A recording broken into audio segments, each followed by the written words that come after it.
This cocktail is called Brandy Fix. Go ahead and start off by putting your ice in your glass like so.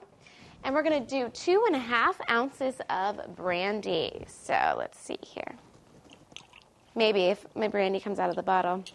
There's one. Let me see if I can fix my pour spout there. A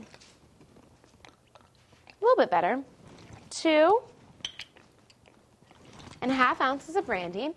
Now, normally you do juice of half of a lemon, but I have the juice in the bottle here, so let's do an ounce.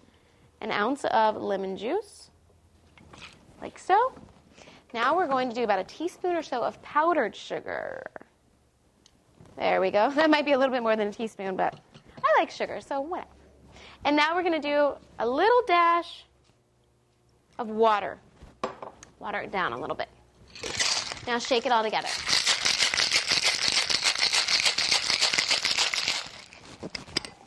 Get your cocktail glass out, and this is what your Brandy Fix is going to look like. Go ahead and garnish that with a stirring straw, and you're good to go. Cheers.